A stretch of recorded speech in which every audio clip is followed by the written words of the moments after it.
करना। Management and operational audit. Management audit इसका मतलब मैनेजमेंट की ऑडिट, मैनेजमेंट की ऑडिट। एंड ऑपरेशनल ऑडिट इसका मतलब एंटिटी के ऑपरेशन की ऑडिट। दो अलग अलग एस्पेक्ट हैं। मैनेजमेंट ऑडिट में मैं क्या करता हूं कि एक एंटिटी ने, किसी कंपनी ने अपने मैनेजमेंट के काम करने का स्टैंडर्ड सेट किया हुआ होता है कि आपको यह काम इस तरह से करना होगा। अब मुझे अपॉइंट किया जाता है यह देखने के लिए कि मेरा जो मैनेजमेंट है वो एज पर स्टैंडर्ड काम करता है या नहीं करता।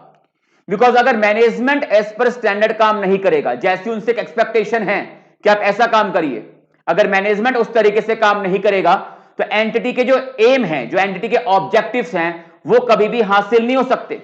और एक टाइम के बाद हम देखते हैं कि मैनेजमेंट की जो एफिशिएंसी होती है वो एक टाइम के बाद क्या होती है बेटा, वो कहीं ना कहीं गिरती है। तो ये देखने के लिए किस लेवल ऑफ मैनेजमेंट पे ये एफिशिएंसी डाउन जा रही है, ताकि बेटा उनकी एनर्जी को बूस्ट किया जा सके, उनसे सही तरीके से काम करवाया जा सके। बिकॉज अगर एक एंटिटी का मैनेजमेंट सही तरीके से काम नहीं करेगा तो अल्टीमेटली जो एंटिटी के ऑब्जेक्टिव्स होते हैं, एंटिटी के जो एम्स होते हैं, उनको हासिल नहीं किया जा सकेगा। तो टॉप लेवल ऑफ मैनेजमेंट ये डिसाइड करता है कि हम अपने यहां पर एक मैनेजमेंट ऑडिट कंडक्ट करवाएंगे, जहां पर हम मैनेजमेंट की एफिशिएंसी को हम चेक करेंगे कि हमारा जो मैनेजमेंट है वो एक एफिशिएंट मैनर में काम करता है या नहीं करता। क्या वो सही डिसीजन सही तरीके से सही टाइम पर ले पाता है या नहीं ले पाता। अगर डिसीजन मेकिंग सही तरीके से नहीं है, सही टाइम पर नहीं हो रही है, तो अल्टीमेटली मैं बार बार बोल रहा हूं कि जो एंटिटी का एम होता है, जो उसके ऑब्जेक्टिव्स होते हैं बेटा, वो हासिल नहीं किए जा सकते। इसलिए एक एंटिटी अपने यहां पर मैनेजमेंट ऑडिट करवा लेती है। सर क्या मैनेजमेंट ऑडिट करवाना कोई लीगल रिक्वायरमेंट है? Answer is no. Management audit करवाना कोई लीगल रिक्वायरमेंट नहीं है। लेकिन अगर हमारा मैनेजमेंट ठीक तरीके से काम नहीं कर रहा तो यह हमारे लिए जानना बहुत ज्यादा जरूरी है कि कौन से लेवल ऑफ मैनेजमेंट पे काम ठीक तरीके से नहीं हो रहा। बिकॉज जहां पर काम ठीक तरीके से नहीं हो रहा होगा, उस डेफिशिएंसी को मुझे जल्दी ही दूर करना होगा। अगर डेफिशिएंसी को दूर नहीं किया गया तो एंटिटी के लिए फ्यूचर में जाके प्रॉब्लम क्रिएट कर सकता है। इसलिए मैनेजमेंट ऑडिट का जो कंसेप्ट है वो आया। सर यूट्यूब पर रहेगी? बिल्कुल रहेगी। गुड इवनिंग सर, मैं देख रहा हूं आपका इंटर का स्टूडेंट मॉर्निंग बैच से हूं। अच्छा आदित्य जी, बहुत अच्छा पढ़ाते हो sir, really appreciative, thanks Aditya. तो आप इस सेशन में क्या कर रहे हो बेटा? ये तो फाइनल में आप देखना, ये तो फाइनल का टॉपिक है, ठीक है। तो मैनेजमेंट ऑडिट की बात करते हैं। तो मैनेजमेंट ऑडिट का मीनिंग अगर आप देखो, it is audit of management, management की ऑडिट। जैसे फाइनेंशियल ऑडिट फाइनेंस की ऑडिट, मैनेजमेंट ऑडिट मैनेजमेंट की ऑडिट, जहां पर इवेल्युएट किया जाता है मैनेजर्स एबिलिटी टू मैनेज, कि एक मैनेजर अपना काम ठीक तरीके से करता है या नहीं करता। क्या एक मैनेजर सही डिसीजन सही टाइम पर सही तरीके से लेता है या नहीं लेता। अल्टीमेटली जो उनकी एफिशिएंसी होती है डिसीजन मेकिंग को लेकर, अल्टीमेटली जो मैनेजमेंट की एफिशिएंसी होती है डिसीजन मेकिंग को लेकर, उसको मैं यहां पर एक सिस्टमैटिक मैनर में, इंडिपेंडेंट मैनर में उसका मैं एक अप्रेजल करता हूं, इसका मैं इवैल्यूएशन करता हूं। तो it is systematic independent appraisal activity for review of management efficiency in its decision making function. Ultimately बेटा बार बार यही बोल रहा हूं कि मैनेजमेंट की डिसीजन मेकिंग चेक कर रहे हैं, क्या मैनेजमेंट सही डिसीजन सही टाइम पर सही तरीके से लेता है या नहीं लेता। स्कोप क्या है कि आप यहां पर किस किस चीज का इवैल्यूएशन करते हो। तीन चीजों का इवैल्यूएशन मैनेजमेंट ऑडिट में शामिल है। इस पर एग्जाम में एमसीक्यू क्वेश्चन आपका अटेम्प्ट हो सकता है। First one is effectiveness. Evaluate किया जाता है इफेक्टिवनेस किसका? Effectiveness of aim, duties, decisions of the management. ये एरो को बच्चे प्लीज ध्यान से आप देख लेना, ये इस तरह से गया है। Effectiveness of aim, duties, decisions of the management, efficiency in decision making and functions देखे जाते हैं किसके? टॉप लेवल ऑफ मैनेजमेंट पर। Function of top management which lay down the objectives and policies. Top management का मतलब अगर हम बोलें एसए 260 की लैंग्वेज में, तो इसको मैं बोल सकता हूं दोज चार्ज विद गवर्नेंस। तो मैनेजमेंट ऑडिट में क्या चीजें आप इवैल्यूएट करते हो? तीन चीजों का इवैल्यूएशन यहां पे इसके स्कोप में शामिल हो रहा है। First one is efficiency. Efficiency किसके अंदर? डिसीजन मेकिंग को लेकर। फिर बात करते हैं इफेक्टिवनेस ऑफ एम, ड्यूटीज, और इसके बाद बात करते हैं functions, function of top management. Sir मैं कौन से चैप्टर कवर में, सर मेन कौन से चैप्टर कवर होंगे प्लीज सर? बस ऐसे ही देखिए आपको आ गया। अच्छा ठीक है, मेरे को देखने के लिए आया था नालायक। बेटा पढ़ ले, इंटर के पेपर हैं आपके। कौन कौन से चैप्टर आप कवर करेंगे बेटा? मैं इस यूट्यूब लाइव में देखो, मैं जो चैप्टर्स कवर करूंगा, आज मैं कवर कर रहा हूं मैनेजमेंट एंड ऑपरेशनल ऑडिट का चैप्टर कवर होगा। इसके अंदर पूरा एक रिवीजन दूंगा मैं आपको, वो एक सिंगल वीडियो में होगा, सेशन लंबा होगा। प्रोफेशनल एथिक्स का मैं पूरा रिवीजन आपको दूंगा एक सिंगल वीडियो में, वो भी थोड़ा लेंथी होगा। टैक्स ऑडिट को हम रिवाइज करेंगे, एक बैंक ऑडिट के ऊपर होगा, एक इंश्योरेंस कंपनी के ऊपर होगा, एक ऑडिट इन ऑटोमेटेड एनवायरमेंट पे होगा, एक audit committee and corporate governance को लेके होगा, और एक ऑडिट ऑफ सीएफएस का टॉपिक मैं शायद कर लूंगा, audit of consolidated financial statement. तो इतना अभी तक मैंने प्लान किया हुआ है। इसके अलावा जल्दी आपको एक इंपॉर्टेंट क्वेश्चन की मैं लिस्ट शेयर करूंगा कि इस एग्जाम के लिए मई 22 के लिए कौन कौन से क्वेश्चंस हैं जो मुझे लगता है कि एग्जाम में इनके ऊपर क्वेश्चन पूछे जाने के चांस ज्यादा होंगे। ठीक है, yes sir. Need of management audit, exam में कुछ खास कवरेज नहीं होगी, केवल एक रीडिंग करने के पर्पस के लिए देखिए इसको। एग्जाम में जहां भी कोई एमसीक्यू मुझे लगता है या एक डेस्क्रिप्टिव क्वेश्चन मुझे लगता है, वहां पे मैं आपको मार्क करता हुआ चलूंगा। नोट्स की अगर बात करते हो तो वीडियो के डिस्क्रिप्शन में टेलीग्राम चैनल का लिंक है, वहां पर जाके आप ये नोट्स अभी के अभी जाके डाउनलोड कर सकते हो। नीड ऑफ मैनेजमेंट ऑडिट, कि मैनेजमेंट ऑडिट क्यों करवाते हैं? For detecting and overcoming current problem, कि मैनेजमेंट में कहीं प्रॉब्लम है तो वो प्रॉब्लम दिखे, डिटेक्ट हो, और डिटेक्ट होने के बाद इसे आप क्या कर पाएंगे? ओवरकम, इसको आप पूरा कर पाएंगे।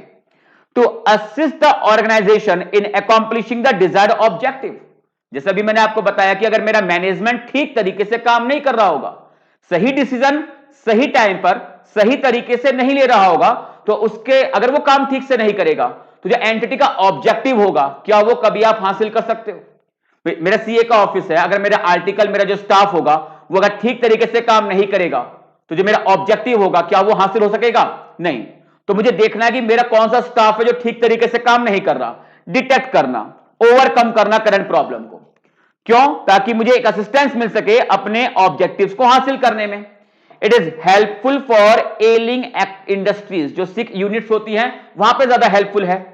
And for improved management in PSU, public sector undertaking के अंदर एक इंप्रूव्ड मैनेजमेंट के लिए, बिकॉज सरकारी काम है बेटा, सरकारी काम के अंदर मैनेजमेंट की परफॉर्मेंस अगर बात कर लो जनरली डाउन होती है, इसलिए एक इंप्रूव्ड मैनेजमेंट बन जाएगा आपका पीएसयू में अगर वहां पर एक मैनेजमेंट ऑडिट होती है तो। क्लियर? मेन आपका जो कॉन्सेप्ट है कि कैसे इसको प्लान करते हैं, कैसे परफॉर्म करते हैं, कैसे इसको रिपोर्ट करते हैं, ये स्टेप्स यहां पर हैं। Steps in management audit, 3 level पे हम मैनेजमेंट ऑडिट के स्टेप्स को डिवाइड करेंगे। पहला है डेवलपिंग मैनेजमेंट ऑडिट प्रोग्राम, पहले मैनेजमेंट ऑडिट का एक प्रोग्राम डेवलप करिए। एग्जाम में इस प्रोग्राम के ऊपर स्ट्रेट फॉरवर्ड क्वेश्चन 4 नंबर का आपको देखने को मिल सकता है। दूसरा, जब प्रोग्राम आपने डेवलप कर लिया, आप कंडक्ट करिए, एग्जीक्यूट करिए मैनेजमेंट ऑडिट को, और इसके बाद conclusion and reporting. Management audit की जो फाइंडिंग्स होंगी, उन फाइंडिंग्स के बेस पर आपको क्या करना होगा? कंक्लूजन करना होगा, और उन कंक्लूजन के बेसिस पर अल्टीमेटली आपको यहां पर रिपोर्टिंग करनी होगी। कंक्लूडिंग एंड रिपोर्टिंग वाले पार्ट पर एग्जाम में क्वेश्चन 4 नंबर के लिए आपको देखने को मिल सकता है। और जब मैं एग्जीक्यूशन ऑफ मैनेजमेंट ऑडिट की बात करता हूं, तो एग्जीक्यूट करने के 2 तरीके होते हैं। एक तो इंटरव्यू कंडक्ट करके मैं मैनेजमेंट से इंफॉर्मेशन कॉल करता हूं, और एक कॉन्सेप्ट होता है इसके अंदर मैनेजमेंट ऑडिट क्वेश्चनियर, कि जो मैनेजमेंट ऑडिटर है, वो जो ऑडिटी है जिसका मैं ऑडिट कर रहा हूं, यानी कि जो मैनेजमेंट है जिस लेवल ऑफ मैनेजमेंट पर मैं ऑडिट कर रहा हूं, वहां पर मैं क्वेश्चनियर को इश्यू करता हूं, और क्वेश्चनियर को इश्यू करके उनसे उनके रिप्लाई मांगता हूं। रिप्लाई कुछ इस तरह से आते हैं कि यस पे टिक होने का मतलब एक सेटिस्फैक्टरी परफॉर्मेंस है, और कोई इन राइटिंग एक्सप्लेनेशन मांगने की रिक्वायरमेंट नहीं होती। लेकिन जहां पर मैनेजमेंट नो पे टिक करता है, मैनेजमेंट ऑडिट क्वेश्चनियर के अंदर जहां पर आंसर नो पे टिक होता है, इसका मतलब यहां पर अनसैटिस्फैक्टरी परफॉर्मेंस है, और उस जगह पर जनरली मैं जिस भी कंसर्न डिपार्टमेंट के यहां पर ऑडिट कर रहा होता हूं, मैं वहां से उनसे कॉल करता हूं रिटन एक्सप्लेनेशन कि क्यों यहां पर आपकी परफॉर्मेंस डाउन हुई। और जो क्वेश्चन मैनेजमेंट ऑडिट के ऊपर एप्लीकेबल नहीं हो रहा होता, वहां पर टिक हो जाता है नॉट एप्लीकेबल। तो मैनेजमेंट ऑडिट क्वेश्चनर के ऊपर एग्जाम में एक सेपरेट क्वेश्चन 4 नंबर का बन सकता है। क्या सर पूरा मैनेजमेंट ऑडिट के तीनों स्टेप एक साथ एग्जाम में पूछेगा? Answer is no. ये तीनों स्टेप आपसे एग्जाम में नहीं पूछेगा, लेकिन हाँ, इन तीनों स्टेप में से अलग अलग इंडिविजुअल क्वेश्चन 4-4 नंबर की रेंज के पॉसिबल है। तो पहला डेवलप करना है मैनेजमेंट ऑडिट का प्रोग्राम, जो प्रोग्राम डेवलप कर लिया उसके बाद आपको एग्जीक्यूट करनी है, कंडक्ट करनी है मैनेजमेंट ऑडिट को, और जो आपने मैनेजमेंट ऑडिट को कंडक्ट किया है उसके बेस पर जो आपके पास फाइंडिंग्स आई होंगी उन फाइंडिंग के बेस पर आपको कंक्लूड करना है और अल्टीमेटली आपको यहां पर रिपोर्ट करके आना होगा। सर ये यूट्यूब पर रहेगी? हाँ बेटा रहेगी, जब तक एग्जाम है, मई 22 का एग्जाम है, ये यूट्यूब पर रहेगी। लेकिन ट्राई ये करना बेटा, सेशन देखो ज्यादा लंबा नहीं होगा आज का, आई थिंक 1 से 1.5 घंटे के आसपास सेशन ओवर होना चाहिए। तो ट्राई करना कि साथ साथ बैठ जाओ, बिकॉज 1 से 1.5 घंटे के अंदर अगर आपका एक चैप्टर का रिवीजन पूरा होता है और आप अपने डाउट भी मेरे साथ लाइव डिस्कस कर सकते हो, तो रिक्वेस्ट बेटा मैं यही करूंगा कि अभी देखो, बिकॉज बाद में देखने में इतना मजा नहीं आता सीरियसली। तो लाइव है तो लाइव को ही आप प्लीज एंजॉय करिए, बात की बात मत रखिए।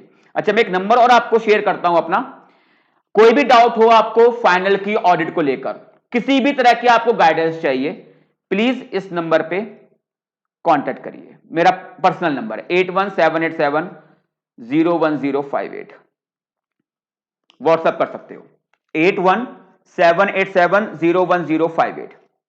Now steps in management audit, पहला स्टेप है मेरे पास developing management audit programme. Management audit का एक प्रोग्राम आपको डेवलप करके आना है। ये 6 हेडिंग्स आपको स्क्रीन पे दिखाई दे रही हैं, ये 6 हेडिंग्स आपको याद होनी चाहिए।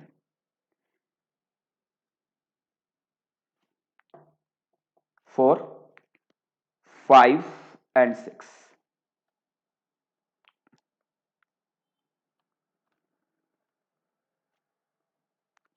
मैनेजमेंट ऑडिट प्रोग्राम का पहला स्टेप है devising a statement of policy. Devising a statement of policy, devising का मतलब क्या है? एस्टैब्लिश करना, बनाना। Devising a statement of policy, which policy? Statement of policy. जब मैं पॉलिसी की बात कर रहा हूं यहां पर, तो management audit policy, management audit policy.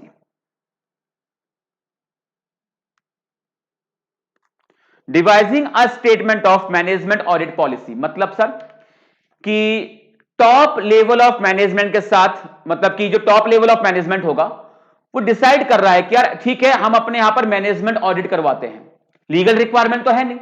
जब top level of management decide करता है कि ठीक है मैनेजमेंट ऑडिट कंडक्ट करवाते हैं, तो उस केस में इसका ऑब्जेक्टिव क्या होगा और इसका स्कोप क्या होगा। कोई सी भी ऑडिट हो, दो ही चीजों पर फोकस आता है, एक उसके ऑब्जेक्टिव पर और दूसरा स्कोप पर। अगर बात करते हैं ऑब्जेक्टिव, तो ऑब्जेक्टिव तो क्लियर है कि मालूम चल सके कि किस लेवल ऑफ मैनेजमेंट की परफॉर्मेंस में कमी है, ताकि उनको डिटेक्ट करके उनको ओवरकम किया जा सके।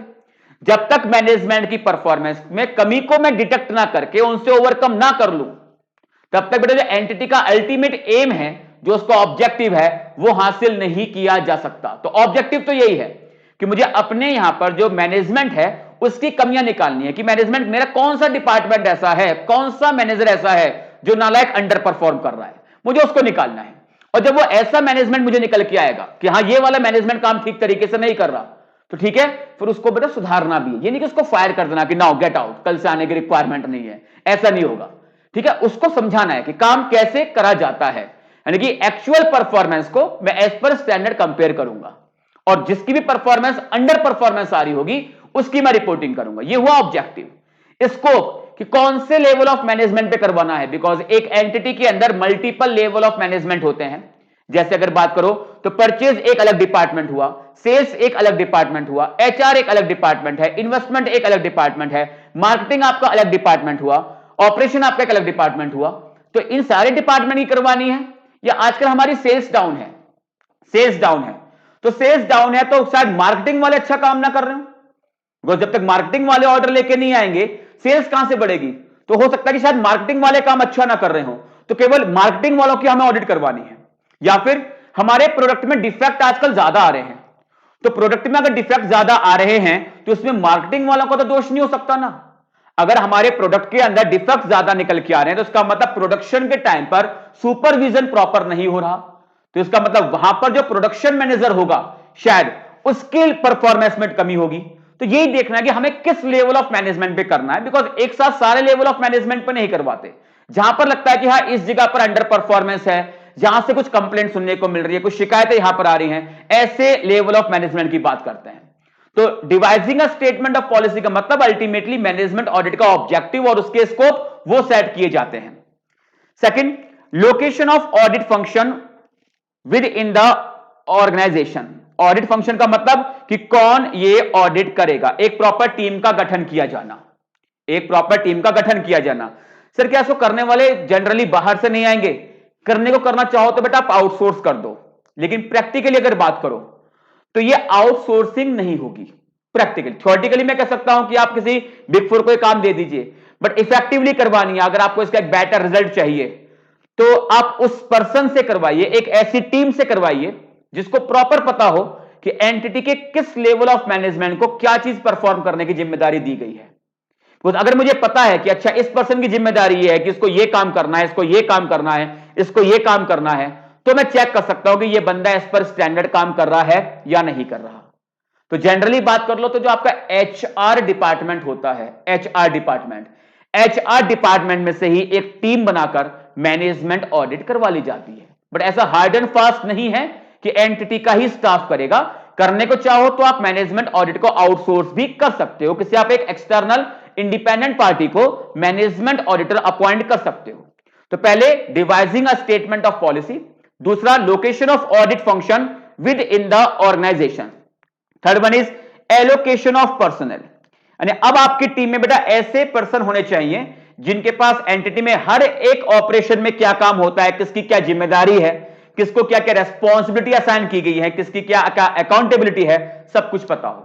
बिकॉज अगर आप एक सपोज कि एक फाइनेंस वाला बंदा है, अकाउंट वाला बंदा है, जो बेचारा चार दीवारी में घिर के बैठा रहता है, वो आता है, सिस्टम खोलता है और खट खट खट खट खट खट करना शुरू कर देता है।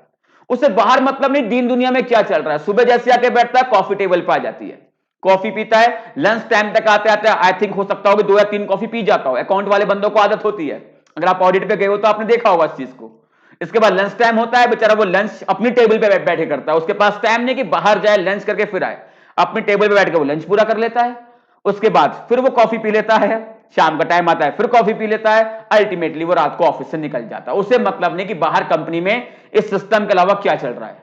अगर ऐसे पर्सन को मैं मैनेजमेंट ऑडिट में शामिल कर लूं, ऐसे पर्सन को सोचिए क्या मैनेजमेंट ऑडिट एक इफेक्टिव मैनर में हो पाएगी? क्या नहीं हो पाएगी। ये एक सही पर्सन नहीं है मैनेजमेंट ऑडिट करने के लिए। हाँ, इसको फाइनेंस ऑडिट में आप लगा सकते हो, एज इंटरनल ऑडिट टीम इसको आप फाइनेंस में लगा सकते हो, लेकिन इसको बेटा एंटिटी के और ऑपरेशंस के बारे में जानकारी नहीं है, इसको और मैनेजमेंट के बारे में जानकारी नहीं है।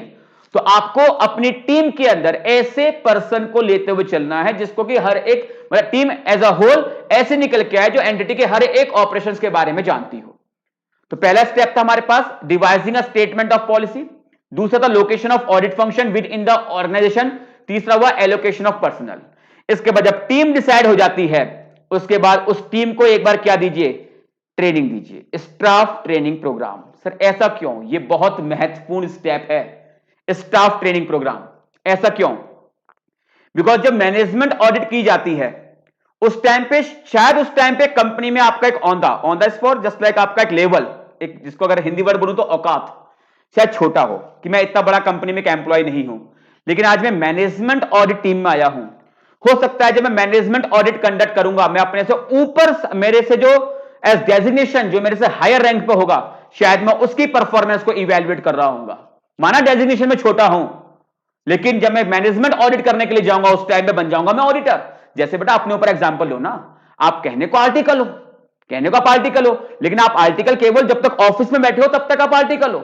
जब आप क्लाइंट के यहां पर ऑडिट करने के लिए जाते हो तो क्लाइंट भी आपको एक सीए साहब कह के बुला देता है, और जब सीए साहब बोलता है कॉलर खड़े हो जाते होंगे आपके, वाह सीए साहब बोल रहा है। तो वहां पर जो आपको एक रेस्पेक्ट मिलती है वो एक आर्टिकल से बेटा बड़ी रेस्पेक्ट मिलती है। एक जैसे एक रेस्पेक्ट ऑडिटर को मिलनी चाहिए, एक सीए को मिलनी चाहिए, वही रेस्पेक्ट आपको ऑफर होती है। एक कंडीशन, आप स्टेट ऑडिट कर रहे हो। अगर आप इंटरनल ऑडिट कर रहे हो ना तो बेटा रेस्पेक्ट भूल जाइए। ये आई थिंक आपने फील किया भी होगा। अगर आप किसी कंपनी में एज स्टेट ऑडिटर काम करिए और टेन्योर पूरा हो जाने पर फिर आप उसी कंपनी में काम करिए एज इंटरनल ऑडिटर, तो आपकी खातिरदारी में जमीन आसमान का डिफरेंस आ जाता है। तो देखिए ध्यान से कि अभी मैं ऑफिस में आर्टिकल हूं, लेकिन जब मैं ऑडिट करने के लिए जाऊंगा तो मुझे पता है कि मेरा जो उठना बैठना होगा वो बड़े लोगों के साथ होगा। उस टाइम पे थोड़े से मैनर्स, एटीट्यूड, आपको किस तरह से उस बातचीत को हैंडल करना है वो आना बहुत जरूरी है। और भी बड़े लोगों के साथ आप बात कर रहे होंगे, मीटिंग्स कर रहे होंगे, और कुछ गलत चीजें आपके दिमाग, कुछ गलत चीजें आपके मुंह से ना निकलें। एक ट्रेनिंग का होना बहुत ज्यादा यहां पर जरूरी है, क्योंकि जब ट्रेनिंग क्यों, बिकॉज सपोज कि मैं हूं एक मैनेजमेंट ऑडिटर और मैं आप लोगों के साथ मैं आप लोगों की मैनेजमेंट ऑडिट करने के लिए आया। मैं कहने को चलो इन टर्म्स ऑफ डेजिग्नेशन आपसे छोटा हूं, लेकिन जब मैं मैनेजमेंट ऑडिट करने के लिए आऊंगा तो मुझे आपकी परफॉर्मेंस को इवैल्यूएट करने के लिए आपसे इंफॉर्मेशन निकलवानी होगी। आपकी परफॉर्मेंस को इवैल्यूएट करने के लिए मुझे आपसे जानकारी निकलवानी होगी, और वो जानकारी निकलवाने के लिए आपके और मेरे बीच में एक इफेक्टिव कॉरेस्पॉन्डेंस का होना, एक इफेक्टिव कम्युनिकेशन का होना बहुत ज्यादा जरूरी है। और वो इफेक्टिव कम्युनिकेशन हो सके, यानी जिसकी ऑडिट होगी और मैनेजमेंट ऑडिटर, इनके बीच में एक इफेक्टिव कम्युनिकेशन हो सके, एक बेटर वे में मैनेजमेंट ऑडिट हो सके, इसके लिए स्टाफ को जो मैनेजमेंट ऑडिट करने के लिए जाएगा उसको ट्रेनिंग देना बहुत ज्यादा जरूरी है, स्टाफ ट्रेनिंग प्रोग्राम। इसके बाद adequate consideration should be given for time and other aspect, कि कितने टाइम में मुझे इस ऑडिट करना होगा। अदर एस्पेक्ट का एग्जांपल दें तो कॉस्ट की बात यहां पर हो सकती है, एंड फ्रीक्वेंसी ऑफ ऑडिट, कि ऑडिट की क्या फ्रीक्वेंसी हमें अपने इस एंटिटी के अंदर लेके चलनी चाहिए। बिकॉज हो सकता है आज करी है मैनेजमेंट ऑडिट तो अगला शायद क्वार्टरली हो, या हाफ ईयरली की बात कर सकते हैं, या एनुअली की बात कर सकते हैं। तो जो टॉप लेवल ऑफ मैनेजमेंट है वो डिसाइड करे कि इस ऑडिट की फ्रीक्वेंसी क्या लेके चलनी चाहिए। तो आपको एक मैनेजमेंट ऑडिट का प्रोग्राम डेवलप करना है। टोटल 6 स्टेप है, एग्जाम में आपको इन 6 स्टेप्स को एक्सप्लेन भी करना होगा, बट अल्टीमेटली ये हेडिंग आपको पहले याद करनी होगी। हेडिंग को याद करने के लिए कोड देता हूं मैं क्लास के अंदर, pasta. Pasta, what is pasta? P for policy, A for audit function, S is for staff training, T for time and other aspect, and A for audit frequency. PASTA, PASTA. P for policy, devising a statement of policy. Location of audit function, A for function, A for audit function. S is एक single ए रह गया था, A for allocation of personnel, A for allocation of personnel, PAA. S is for staff training, T for timing and other aspect, and A for audit frequency. आपके इस audit की frequency क्या रहेगी? Sir management audit अगर company का staff ही करेगा तो audit की क्वालिटी कहां निकल कर आएगी? बेटा बिल्कुल निकल कर आएगी, बिकॉज ये जो काम करेगा वो एचआर वाले बंदे करेंगे, एचआर वाले बंदे करेंगे। अगर एचआर वाले बंदे करेंगे वो अपना काम इंडिपेंडेंटली कर सकते हैं। अगर आपको डाउट है इस तरीके का कि अगर मैं अपने स्टाफ से कराऊंगा शायद बेटर वे में ना निकल आए, बेटर रिजल्ट ना निकल के आए, तो उस केस में आप आउटसोर्स कर सकते हो। ऐसा मैंने कहा मैंडेटरी नहीं है कि एंटिटी का स्टाफ ही करेगा। मैं बात कर रहा हूं प्रैक्टिकली तो एंटिटी का स्टाफ करता है, लेकिन अगर आपको लगता है कि अगर मैं अपने स्टाफ से कराऊंगा लेकिन जो ऑब्जेक्टिव है शायद वो हासिल ना हो पाए, तो उस केस में अगर आपको लगता है मुझे आउटसोर्स करना चाहिए तो मोस्ट वेलकम, आप आउटसोर्स कर सकते हो। बट ऐसा हार्ड एंड फास्ट नहीं है, हार्ड एंड फास्ट नहीं है। चलिए, कंडक्ट या एग्जीक्यूशन ऑफ मैनेजमेंट ऑडिट। अब मैनेजमेंट ऑडिट करनी है तो मैनेजमेंट ऑडिट का मतलब क्या है कि मुझे मैनेजमेंट से उनसे उनका इंफॉर्मेशन निकालना है कि मैनेजमेंट आप कोई सा काम किस तरह से करते हो, यानी कैसे आप डिसीजन मेकिंग करते हो। अल्टीमेटली मैनेजमेंट ऑडिट में कर क्यों रहा हूं? मैं इवेल्युएट कर रहा हूं मैनेजमेंट की efficiency in the decision making, कि मेरा मैनेजमेंट सही डिसीजन सही टाइम पर सही तरीके से लेता है या नहीं लेता। तो उस केस में मैं क्या काम कर रहा हूं? मैनेजमेंट से उनकी परफॉर्मेंस को लेकर मैं इंफॉर्मेशन ऑब्टेन करूंगा। वो इंफॉर्मेशन मेरे पास कैसे आ सकती है? तो 2 तरीके हैं मैनेजमेंट से इंफॉर्मेशन लेने के। एक, getting fact through interviews. Management का आप इंटरव्यू ले लीजिए, और ये इंटरव्यू जो होता है वो जनरली आपको जो वर्किंग आवर्स होते हैं ना उसके बाहर होते हैं। बिकॉज मैनेजमेंट की अगर मैं ऑडिट करने के लिए साथ में बैठ जाऊंगा तो मैनेजमेंट अपना काम कर रहा होगा, उस टाइम पर मैं उनकी ऑडिट करने के लिए जाऊंगा तो उनके काम के साथ जनरली मेरा क्या होता है, इंटरफेरेंस हो जाता है। तो जब ऑफ टाइम होता है उस टाइम पर मैं छोटा सा, और ये इंटरव्यू ये नहीं कि बेटा 1-2 घंटे का चल रहा है, नहीं, 15-20 मिनट का इंटरव्यू लगा लिया, शॉर्ट इंटरव्यू है, ठीक है सर, जरूरत पड़ी मैं आपको एक बार फिर से कॉल कर लूंगा। तो 15-15, 20-20, 25-25 मिनट की सेटिंग में ये आपके इंटरव्यूज हो जाते हैं। तो getting fact through interviews, management से उनकी इंफॉर्मेशन उनके इंटरव्यू के जरिए आप ले लीजिए।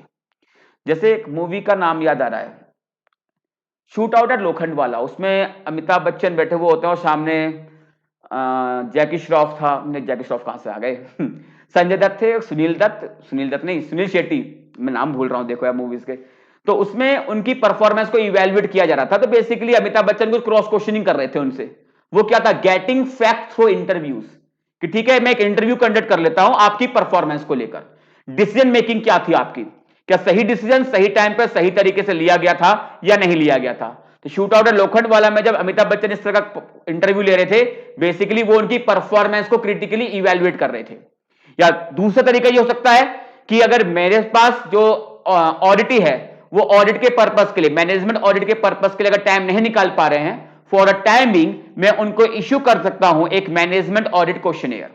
मैनेजमेंट ऑडिट क्वेश्चनियर में क्या होगा कि मेरे कुछ क्वेश्चंस लिखे हुए होंगे और सिंपली मैं उनसे रिक्वेस्ट करता हूं आप इसका रिप्लाई करिए यस, नो और नॉट एप्लीकेबल पर। अगर यस पे टिक होता है तो इसका मतलब एक सेटिस्फैक्टरी परफॉर्मेंस है और यहां पर कोई रिटन एक्सप्लेनेशन मांगने की रिक्वायरमेंट नहीं होती। लेकिन जहां पर नो टिक करेगा इसका मतलब यह परफॉर्मेंस आपकी एक्सेप्टेबल नहीं है, और परफॉर्मेंस अगर एक्सेप्टेबल नहीं है यहां पर रिटन एक्सप्लेनेशन कॉल कर ले जाएंगी।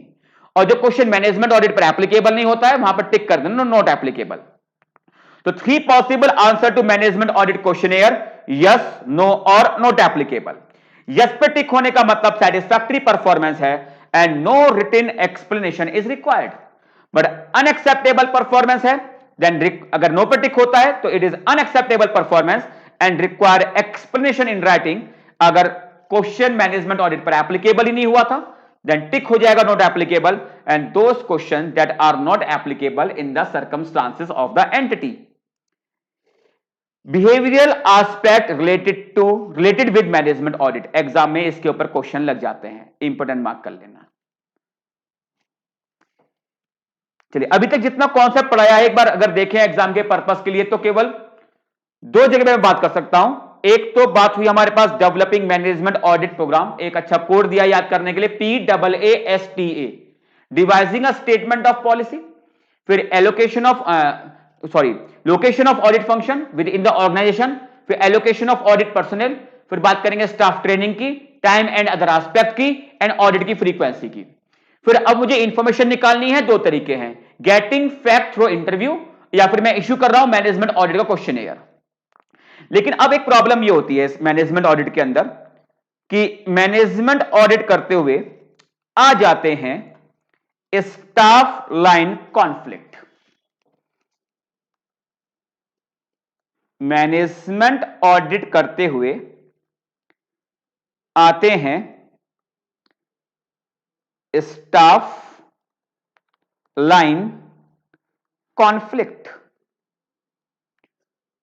अगर रिप्लाई कर सकते हो तो बच्चे प्लीज रिप्लाई करिए कि यहां पर स्टाफ का मतलब किससे होगा, और तो प्लीज रिप्लाई जरूर करना, रिप्लाई जरूर करना। यहां पर स्टाफ का मतलब किससे होगा और यहां पर लाइन का मतलब किससे होगा। मैनेजमेंट ऑडिट के अंदर जनरली स्टाफ लाइन कॉन्फ्लिक्ट आ जाते हैं।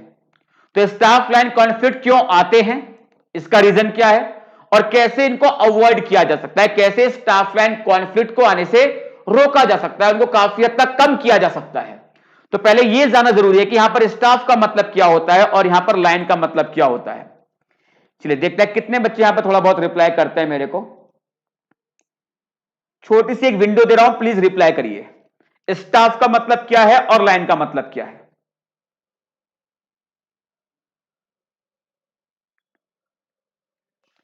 स्टाफ का मतलब क्या है और लाइन का मतलब क्या है, थोड़ा सा इससे मुझे आइडिया हो जाएगा कि रिस्क क्या है, कि क्या आपकी पकड़ है आपके इस टॉपिक के ऊपर।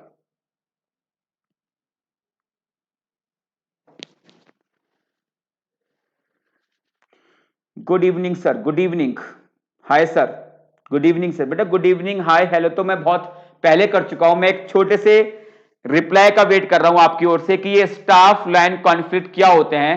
तो स्टाफ का मतलब क्या है और यहां पर लाइन का मतलब क्या है। सर एंटिटी के एम्प्लॉइज, बेटा कौन, किसका मतलब आप बता रहे हो। आपने कहा एंटिटी के एम्प्लॉइज, तो ये आपने स्टाफ का मतलब बताया या मुझे आपने यहां पर लाइन का मतलब बताया। स्टाफ मींस डिपार्टमेंट के एम्प्लॉय, और लाइन, लाइन का मतलब क्या है यहां पर। स्टाफ का मतलब एंटिटी का स्टाफ, निर्मल जी कह रहे सर एंटिटी के एम्प्लॉइज, आप जहां तक बेटा सब मुझे स्टाफ का मतलब बता रहे हो, जबकि आंसर गलत है। It is wrong answer, it is the wrong answer. Staff का मतलब होता है ऑडिटर से, और लाइन का मतलब होता है ऑडिटी से, ऑडिटी। तो ऑडिटर का मतलब क्या है हमारे लिए यहां पर? Management auditor, management auditor. और ऑडिटी से मतलब क्या है कि वो management, management which is subject to management audit, management which is subject to management audit. तो स्टाफ का मतलब गलती से भी ये मत सोच लेना कि एंटिटी का स्टाफ है ना, स्टाफ का मतलब है यहां पर ऑडिटर से, और ऑडिटर का मतलब क्या है हमारे लिए इस टॉपिक के अंदर? Management auditor. जबकि लाइन का मतलब क्या है यहां पर? ऑडिटी से, जहां पर हम बात करेंगे वो मैनेजमेंट जिसकी मैनेजमेंट ऑडिट हो रही है। यानी कुल मिलाकर जब मैनेजमेंट ऑडिट होती है तो ऑडिटर और वो लेवल ऑफ मैनेजमेंट जिसकी मैनेजमेंट ऑडिट हो रही है, इन दोनों के बीच में ठन जाती है, इन दोनों के बीच में ठन जाती है। ठन जाने का मतलब एक 36 का आंकड़ा इन दोनों के बीच में हो जाता है। 36 का आंकड़ा, कुछ एक अनयूजुअल टाइप की रिलेशनशिप मैनेजमेंट ऑडिटर और मुझे जो ऑडिटी है जिसकी ऑडिट हो रही है, concern level of management which is subject to management audit, इन दोनों के बीच में कॉन्फ्लिक्ट आ जाते हैं। अब ये कहलाता है स्टाफ लाइन कॉन्फ्लिक्ट। क्यों? बिकॉज बेटा जो ऑडिट करने के लिए जा रहा है उसमें कहीं ना कहीं एक सुपीरियरिटी कॉम्प्लेक्स तो हो जाता है कि यहां देखिए मैं बड़ा हूं, आज मैं उसकी ऑडिट करने के लिए जा रहा हूं जो काम कर रहा है। इसमें यानी कि एक थोड़ा सा घमंड, थोड़ा सा गुरूर आ सकता है अपने उस टाइम पर in the capacity of management auditor का। और जबकि लाइन वाले बंदे क्या समझते हैं? बोले पूरे साल भर तो हम काम करते हैं, झक हम मराते हैं, है ना, पूरे साल भर काम करते हैं, झक मराते हैं बैठ के, और ये बंदा आके हमारी परफॉर्मेंस चेक करेगा। यानी कि ये दोनों एक दूसरे के साथ कोऑपरेट नहीं कर रहे। यानी कि स्टाफ वाले बंदे के अंदर एक सुपीरियरिटी कॉम्प्लेक्स आ गया कि उसकी अप्रोच बिल्कुल ठीक है ये ऑडिट करने की, जबकि लाइन वाले होते हैं वो स्टाफ वालों को बिल्कुल भी कंसिडर नहीं करते। बोले कल का आया वो हमें बताएगा कि हमें काम कैसे करना होता है। तो इन दोनों के बीच में कहीं ना कहीं बेटा 36 का आंकड़ा आ जाता है। इसी 36 के आंकड़े को कहा जाता है स्टाफ लाइन कॉन्फ्लिक्ट। अब एग्जाम में क्वेश्चन ये बन जाता है इसके आने के कारण क्या है, क्यों स्टाफ लाइन कॉन्फ्लिक्ट आता है और कैसे इनको ओवरकम किया जा सकता है। तो देखिए क्या क्या रीजन है स्टाफ लाइन कॉन्फ्लिक्ट के आने के एग्जाम में, इनके कॉज के ऊपर और इनके सॉल्यूशन के ऊपर, दोनों पर कहीं पर भी आपसे सेपरेट क्वेश्चन 4 नंबर का पूछ सकता है कहीं पर भी। और इसको पहले देखिए कोड लिखा हुआ दिखाई दे रहा, IPCC is hostile, IPCC is hostile. What is I? Interference with the regular operation. अब सोचिए बेटा मैं मैनेजमेंट लेवल पे हूं, मैं अपना काम करने के लिए आज यहां बैठा, अभी दिन की शुरुआत हुई थी, केवल 1 घंटा हुआ था मुझे काम करते हुए, इतने मैनेजमेंट ऑडिटर आ गया और कहा सर प्लीज आपसे ना कुछ जानकारी चाहिए, हम मैनेजमेंट ऑडिट कर रहे हैं, आपसे कुछ जानकारी चाहिए। अब ये देखो कि यार मुझे अपने ऑपरेशन भी एग्जीक्यूट करना है, बिकॉज सपोज क्या है मैं सेल्स मैनेजर, मुझे सेल्स को मैनेज करना है। अब मैं अपने काम को देखूं या तुम्हारे साथ बात करूं? अब तुम्हारे साथ बात नहीं करूंगा तो काम रुक, तुम्हारे साथ बात करूंगा तो काम रुकेगा, और काम की तरफ फोकस करूंगा तो आप कहेंगे कि आप मुझे इंफॉर्मेशन नहीं दे रहे। तो जब जब मैनेजमेंट ऑडिटर इंफॉर्मेशन लेने के लिए ऑडिटर के पास जाता है, उनके रेगुलर वर्क फ्लो के अंदर, उनके रेगुलर ऑपरेशन के अंदर क्या आती है? इंटरफेरेंस आ जाती है, जिसकी वजह से इन दोनों के बीच में क्या हो जाता है? एक स्टाफ लाइन कॉन्फ्लिक्ट अराइज हो जाता है। एक है प्यूनिटिव एक्शन, इसको अगर मैं प्योर हिंदी बोलूं तो दंडात्मक कार्यवाही, एक्शन हो सकता है। अब सपोज कि मेरी परफॉर्मेंस सपोज अंडर है, मैं अंडर परफॉर्म कर रहा हूं।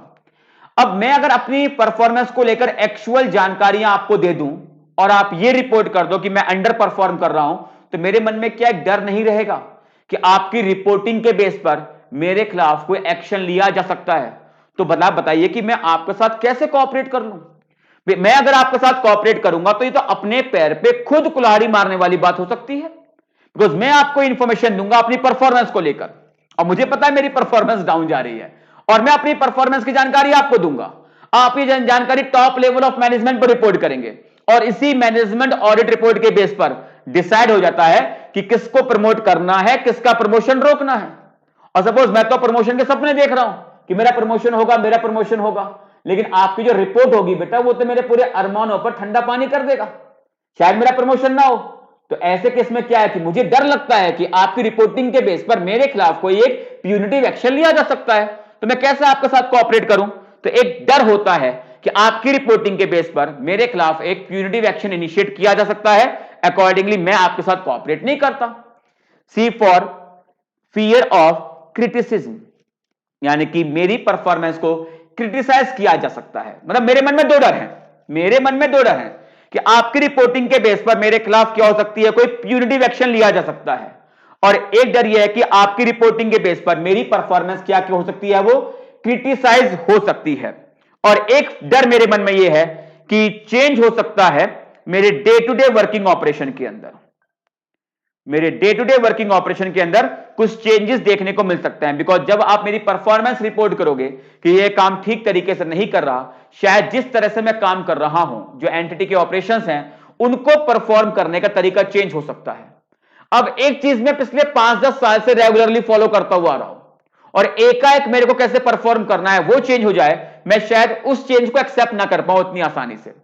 तो एक तो यह है कि मेरे काम के अंदर क्या हो रहा है, इंटरफेयर हो रहा है, इस वजह से मैं आपके साथ कोऑपरेट नहीं कर रहा। और दूसरा, मेरे मन में कुछ डर है। मेरे मन में पहला डर कि मेरे ऊपर कोई प्यूनिटिव एक्शन इनिशिएट किया जा सकता है। दूसरा डर, मेरे खिलाफ कोई क्रिटिसाइज, मेरी परफॉर्मेंस को क्रिटिसाइज किया जा सकता है। और मेरे मन में तीसरा डर क्या है, मेरी जो डे टू डे ऑपरेशंस करने का तरीका होता है वो चेंज हो सकता है, fear of change in day to day working. And the last one is hostile audit style. तो कोड बनेगा आपका आईपीसीसी इज हॉस्टाइल। हॉस्टाइल का मतलब क्या होता है, शत्रुता। शत्रुता यानी कि अपने बदले लेना, अपने बदले लेना।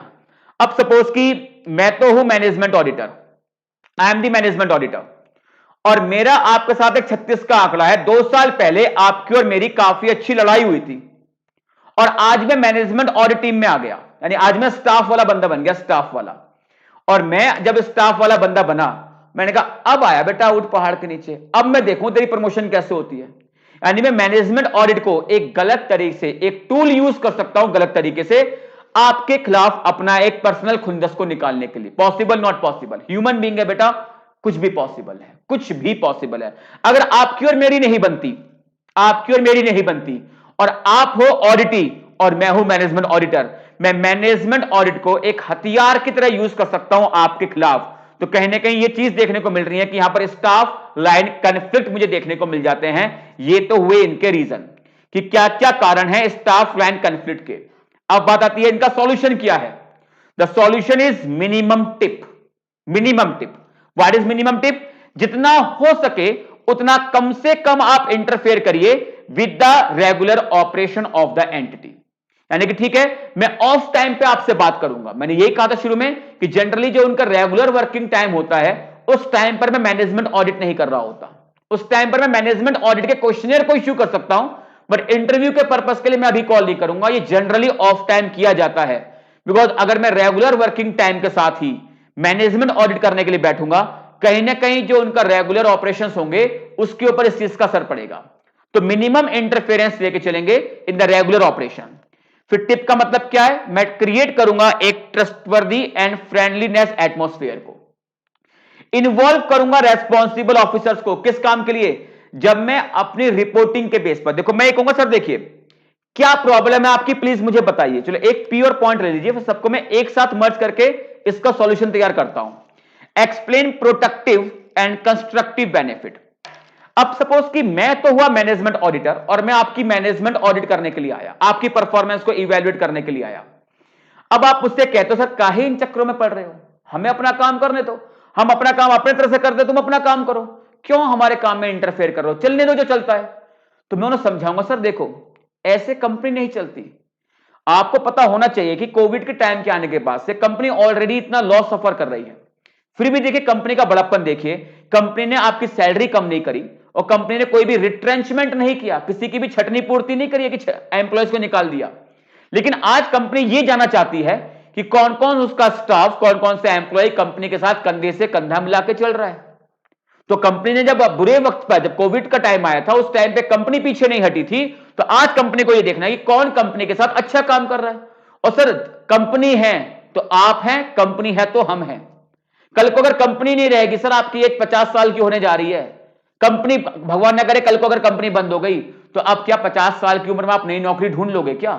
60 साल में तो रिटायरमेंट होती है, 50 साल की आपकी एज हो रही है, 10 साल और काम करना है। कल को अगर ये कंपनी बंद हो गई, बताइए क्या आप 10 साल की आपकी जल्दी रिटायरमेंट हो जाएगी या नहीं हो जाएगी? बिल्कुल हो जाएगी। बेटा उनको प्रोटेक्टिव, उनको कंस्ट्रक्टिव बेनिफिट एक्सप्लेन करना है। सामने वाले से अगर जानकारी निकालनी है, उसको बेटा सेंटी करना बहुत जरूरी है। सामने वाले से अगर आपको इंफॉर्मेशन निकालनी है, सेंटी करना जरूरी है। सेंटी आप कैसे करेंगे? उसको एक्सप्लेन करिए इस ऑडिट के प्रोटेक्टिव एंड कंस्ट्रक्टिव बेनिफिट। कि सर ये ऑडिट आपको परेशान करने के पर्पस के लिए थोड़ी हो रही है, आपको परेशान नहीं किया जा रहा, लेकिन अगर कहीं पर कमी है तो एटलीस्ट वो कमी मालूम चले।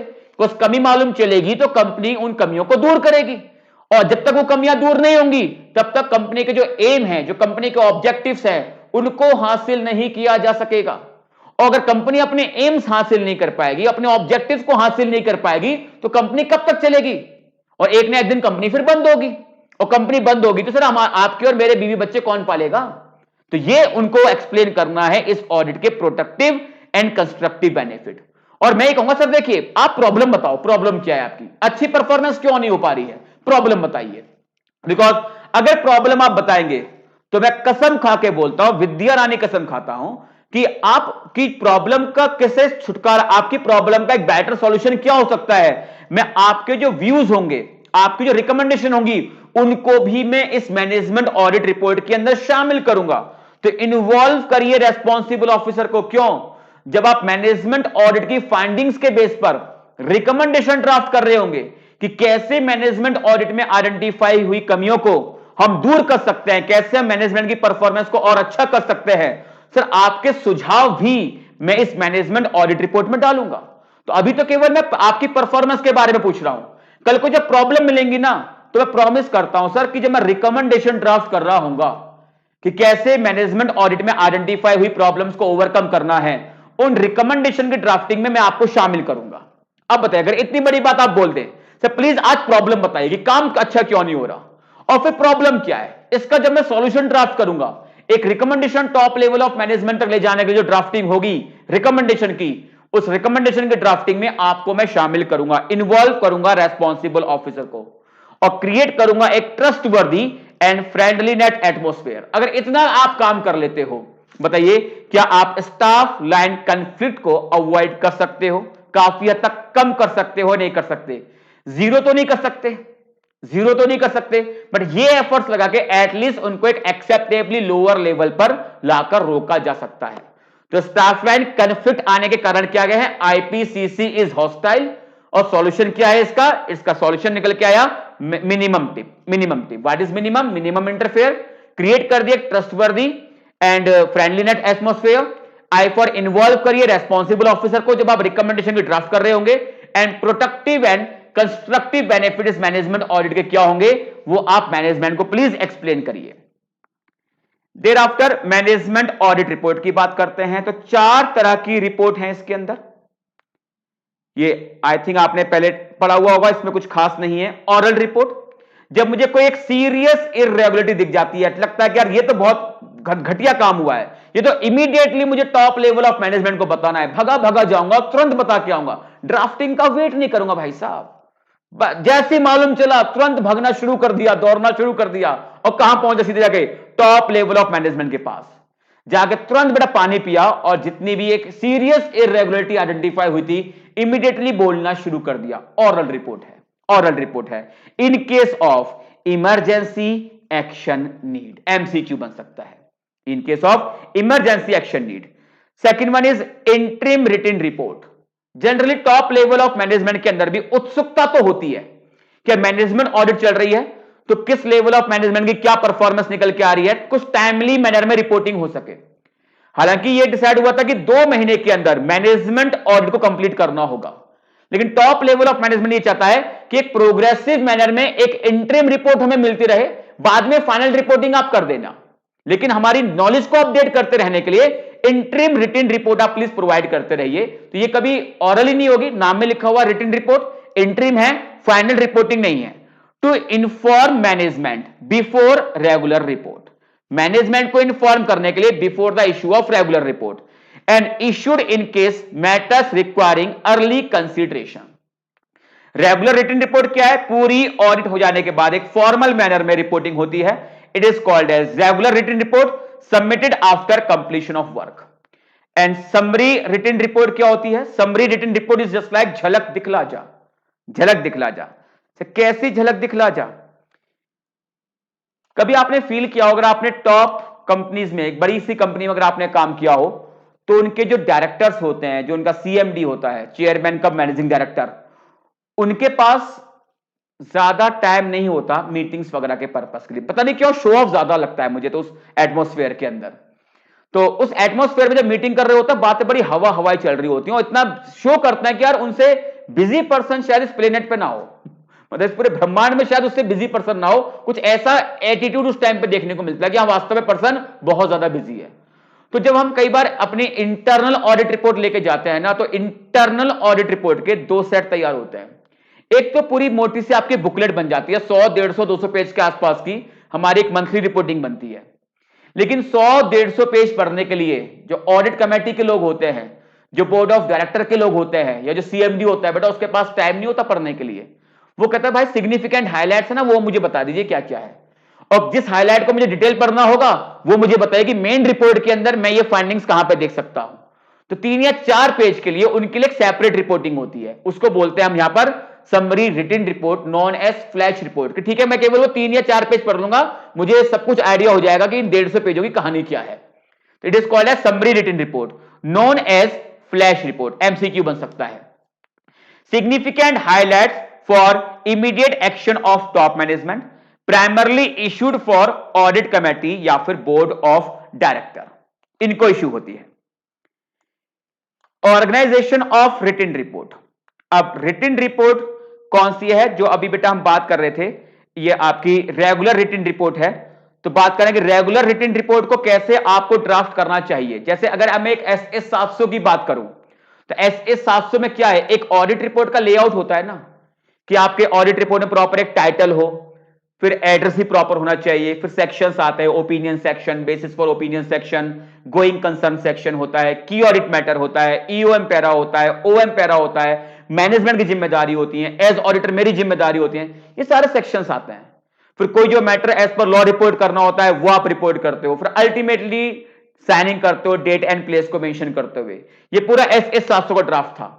लेकिन क्या मैनेजमेंट ऑडिट के ऊपर एसएस 700 एप्लीकेबल होगा?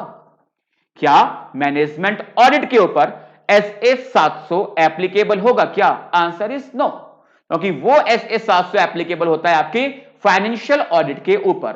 एंड यहां पर मैं कोई फाइनेंशियल ऑडिट तो नहीं कर रहा, यहां पर मैं कर रहा हूं मैनेजमेंट ऑडिट को।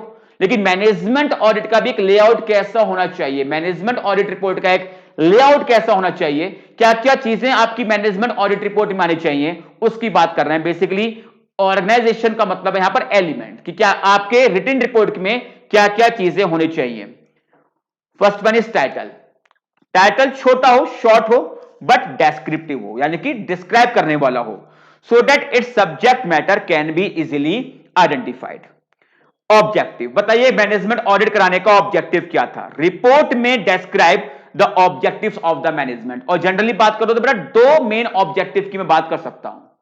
डिटेक्ट करना प्रॉब्लम को, किस लेवल ऑफ मैनेजमेंट में प्रॉब्लम चल रही है, जब तक ये प्रॉब्लम नहीं मिलेंगी तब तक जो एंटिटी के ऑब्जेक्टिव्स होते हैं, उनके एम्स होते हैं, वो हासिल नहीं हो सकते। तो प्रॉब्लम को ढूंढना ताकि उनको खत्म किया जा सके, और अल्टीमेटली जो एंटिटी के एम हैं, ऑब्जेक्टिव हैं, उनको हासिल किया जा सके। स्कोप, कौन से लेवल ऑफ मैनेजमेंट की ऑडिट की गई है। Brief description of activities audited, because मैंने कहा था कि सारे मैनेजमेंट को एक साथ शामिल नहीं किया जाता। हो सकता है कि अभी केवल 3 या 4 मैनेजमेंट कवर कर लेते हैं, अगली ऑडिट के अंदर बाकी के और 3-4 हम कवर कर लेंगे। तो कौन से लेवल ऑफ मैनेजमेंट की हमने यहां पर मैनेजमेंट ऑडिट करी है। फिर आपकी फाइंडिंग्स, फाइंडिंग्स के बेस पर आपके कंक्लूजन्स, और उसके बेस पर आपकी opinion. Finding should be discuss comprehensively, detail में फाइंडिंग डिस्कस करिए, and correlated with the other findings. Conclusions and opinion should normally be followed by the findings, यानी कि आपके जो कंक्लूजन है, ओपिनियन है, वो आपकी फाइंडिंग्स के बेस पर आने चाहिए। फिर रिकमेंडेशन, चलिए ठीक है, मैनेजमेंट में कमियां तो हैं, लेकिन इन कमियों को कैसे दूर किया जा सकता है, वो रिकमेंडेशन भी आप यहां पर दीजिए। रिपोर्ट में include recommendation for potential improvement. क्या सर इस रिकमेंडेशन के अंदर जो वादा हम करके आए थे मैनेजमेंट ऑडिटी से कि सर देखिए आप अपनी प्रॉब्लम बताओ, और मैं कसम खा के कहता हूं कि जब मैं रिकमेंडेशन ड्राफ्ट कर रहा हूंगा आपके व्यूज को भी मैं रिकमेंडेशन के अंदर शामिल करूंगा। अपना वादा पूरा करिए और बताइए ऑडिटी के क्या व्यूज हैं। दीज में also be included in the audit report and summary, a summary conclusion and recommendation may be given at the end. This is particularly helpful, useful in the long report. Last में लगाइए आप summary. इसका भी मैं एक code दे देता हूं याद करने के लिए कि टॉस की फाइंडिंग्स रास नहीं आई। रास का मतलब सूट करना, कहते हैं कि तेरे को रास नहीं करेगा, सूट नहीं करेगा, रास नहीं आई। टॉस की फाइंडिंग RAS, रास नहीं आए। रास एक हिंदी वर्ड है, सुना होगा शायद, यूपी के लोगों ने सुना होगा। रास नहीं आना मतलब सूट ना करना। टॉस की फाइंडिंग रास नहीं आई। T फॉर टाइटल, शॉर्ट हो बट डेस्क्रिप्टिव हो। ऑब्जेक्टिव आप बताएंगे, स्कोप आप बताएंगे, फाइंडिंग्स, कंक्लूजन एंड ओपिनियन को आप बताएंगे। R is for recommendation, A for auditive view and S is for summary. तो देखा जाए तो इस मैनेजमेंट ऑडिट के अंदर मैंने कुछ कोड आपको दिए। पहला था एक ऑडिट प्रोग्राम डेवलप करने का कोड दिया था मैंने वहां पर आपको, pasta, PAASTA। What is P? Here P is for devising a statement of policy. फिर A फॉर ऑडिट फंक्शन, मुझे एक स्टैब्लिश करना था, निकालना था एक ऑडिट फंक्शन को विद इन द ऑर्गेनाइजेशन। फिर allocation of audit personal. S is for staff training, T for timing and other aspect and A for audit की फ्रीक्वेंसी। इसके बाद दो कोड मैंने आपको दिए स्टाफ लाइन कन्फ्लिक्ट के अंदर। IPCC इज हॉस्टाइल, ये रीजन था। I फॉर इंटरफेयर हो रहा था उनके रेगुलर वर्कफ्लो के अंदर। P फॉर प्यूनिटिव एक्शन का एक डर था मेरे ऊपर, मेरी परफॉर्मेंस को क्रिटिसाइज किया जा सकता है। IPCC या C फॉर चेंज, इनके डे टू डे ऑपरेशन में, मेरे यानी कि जो मैं काम करता हूं वो डे टू डे ऑपरेशन में चेंजेस आ सकते हैं। And hostile is for hostile audit style, कैसे स्टाफ लाइन कन्फ्लिक्ट को हम कंट्रोल कर सकते हैं, रोक सकते हैं। Here answer is minimum tip, minimum interfere करिए, क्रिएट करिए आप एक ट्रस्टवर्दी एंड फ्रेंडलीनेस एटमॉस्फेयर को। आई फॉर इन्वॉल्व करना, आप इन्वॉल्व करिए किसको, जिस मैनेजमेंट की आप ऑडिट कर रहे हो। जब आप रिकमेंडेशन ड्राफ्ट करेंगे तो उनके भी व्यूज को कहेंगे कि सर हम आपके व्यूज को भी इस मैनेजमेंट ऑडिट रिपोर्ट के अंदर शामिल करेंगे। And P for productive and constructive benefits of the management audit, उनको मैं एक्सप्लेन करूंगा कि मैनेजमेंट ऑडिट के क्या क्या प्रोटेक्टिव एंड कंस्ट्रक्टिव बेनिफिट्स हैं। सर ये ऑडिट आपको और मेरे को प्रोटेक्ट करने के लिए बनी है, कंस्ट्रक्ट करने के लिए बनी है। बेसिकली इसका जो पर्पस है वो आपको सताने का नहीं है, नहीं, कंपनी को आपको सता के कुछ भी नहीं मिलेगा, लेकिन अगर आपकी परफॉर्मेंस अच्छी होगी तो कंपनी अच्छा परफॉर्म करेगी, कंपनी अच्छा परफॉर्म करेगी तो कंपनी में अच्छे प्रॉफिट्स आएंगे, कंपनी सर्वाइव करेगी। सर कर कंपनी है तो आप और हम हैं, कल को कंपनी नहीं है तो ना आप हैं और ना हम हैं। It is called as protective and constructive benefit. फिर रिपोर्ट की बात करते हैं तो रेगुलर रिटन रिपोर्ट जो होती है उसके क्या क्या एलिमेंट्स हैं। टॉस की फाइंडिंग, रास नहीं आई, T for title, O for objective, S is for scope. TOS की फाइंडिंग, रिकमेंडेशन, ओपिनियन, रास नहीं आई। Here R is for recommendation, A for auditive view and S is for summary. चलिए तो ये था हमारा आज का टॉपिक मैनेजमेंट ऑडिट। कल इसी लेक्चर को आगे मैं कंटिन्यू करूंगा और बात करूंगा ऑपरेशनल एंड इंटरनल ऑडिट की। दूसरा टॉपिक होगा हमारा इसके साथ ऑपरेशनल, और उसी के साथ कवर करूंगा मैं इंटरनल ऑडिट को भी। तो ये आज एक सेशन लिया मैंने आपके साथ, उम्मीद कर रहा हूं बेटा सेशन छोटा सा था और आपने काफी हद तक इसको एंजॉय किया होगा। ट्राई किया करना कि देखते देखते चीजें बेटा काफी हद तक आपको याद हो, बिकॉज बार बार रिकॉल करने की ना आदत डालो। फाइनल लेवल में बच्चे की प्रॉब्लम यह है, नालायक कॉपी पेन उठाकर लिख के नहीं देखता, तो मल्टीपल टाइम्स रीडिंग करिए, मल्टीपल टाइम्स रिकॉल करने की आदत डालिए। इससे अच्छा कोई और तरीका नहीं हो सकता ऑडिट को बेटा तैयार करने का, बिलीव मी। तो मल्टीपल टाइम्स रिकॉल करना या मल्टीपल टाइम्स रीड करना, इसकी बच्चे प्लीज हैबिट आप डाल लीजिए। चैप्टर्स कौन कौन से मैं कवर करने के लिए जा रहा हूं मैंने आपको बताया था, फिर बता रहा हूं कि ये कवर किया है। कल इसका एक सेकंड पार्ट आएगा, उसमें कवर करूंगा operational audit and internal audit, audit of CFS cover करूंगा। उसके बाद एक पूरा जो कंपनी ऑडिट को तो डिवीजन में नहीं लूंगा, बट कंपनी ऑडिट पर जितने पास अटेम्प्ट क्वेश्चंस हैं इंक्लूडिंग कारो, उस पर मैं एक वीडियो दूंगा। और प्रोफेशनल एथिक्स रिवाइज कराऊंगा एक सिंगल वीडियो में, वो लेंथी होगी। टैक्स ऑडिट को मैं रिवाइज कराऊंगा, बैंक ऑडिट है, इंश्योरेंस कंपनी है, और ऑडिट इन ऑटोमेटेड एनवायरमेंट है, and audit committee on corporate governance. इतना मैंने अभी तक आपके लिए बेटा ये प्लान किया हुआ है, ठीक है सर। इस गुड इवनिंग सर। बेटा गुड इवनिंग, अब तो गुड बाय करने का टाइम आ गया। गुड बाय करने का टाइम आ गया। कोई भी डाउट हो, मैं फिर बोल रहा हूं कि नंबर बेटा प्लीज सेव कर लीजिए, 8178701058। इस नंबर पे आप मेरे साथ कोई भी डाउट अपना ऑडिट का डिस्कस कर सकते हो। YouTube पर बहुत सारी रिविजनरी वीडियोस मेरी स्टैंडर्ड्स के ऊपर है, प्लीज स्टैंडर्ड्स को आप वहां से रिवाइज करिए। स्टैंडर्ड्स अगर वहां से आप अच्छा रिवाइज कर लेते हो, 20 से 30 नंबर बेटा आप स्टैंडर्ड के अंदर सेव कर जाते हो। कंपनी ऑडिट की बात कर लो, अगर एमसीक्यू साथ में लेके चले, लगभग 4 से 8 नंबर आपको मिलेगा। कारो 20 पहली बार आ रहा है एग्जाम में, क्वेश्चन डेफिनेटली आपको कारो 20 के ऊपर देखने को मिलेगा। पीई की बात कर लो तो 12 नंबर के आसपास का तो आपको डेस्क्रिप्टिव पार्ट देखने को मिलता है। 3 या 4 नंबर बेटा आपके एमसीक्यू में फंस जाते होंगे। लगभग 16 नंबर के आसपास का आपके पास बेटा पीई है। टैक्स ऑडिट की बात कर लो, 4 से 8 नंबर। टैक्स ऑडिट के ऊपर एग्जाम में एमसीक्यू बहुत पूछता है, जो बच्चों का फीडबैक होता है। 4 से 8 नंबर आपके वहां बन जाते हैं। तो ऑडिट को एक बेहतर बस प्लान करने की रिक्वायरमेंट है बेटा, स्कोर आप बहुत अच्छा कर सकते हो। जल्दी मैं आपको ऑडिट के फाइनल के एक इंपॉर्टेंट क्वेश्चन की लिस्ट शेयर करूंगा कि इस बार एग्जाम में कौन कौन से टॉपिक्स हैं जो मेरे अकॉर्डिंग एग्जाम में पूछे जा सकते हैं। सर वो लिस्ट हमें कैसे मिलेगी? आपको बस इसी चैनल के साथ बने रहना है। वीडियो के डिस्क्रिप्शन में जो टेलीग्राम चैनल का लिंक है, प्लीज उसको आप सब्सक्राइब कर लेना, बिकॉज जो भी नोट्स यहां पे आपको स्क्रीन पर दिखाई देंगे वो मैं टेलीग्राम चैनल पे शेयर करूंगा। वहां से जाके आप कभी भी जाके उसको आप डाउनलोड कर सकते हो, कभी भी आप डाउनलोड कर सकते हो। चलिए तो सेशन को एंड करते हैं। Thanks to all of you for watching this session. कल मिलते हैं सेम टाइमिंग पर, जब डिस्कस करूंगा मैं आपके साथ operational and internal audit. Thanks to all of you, take care, bye bye.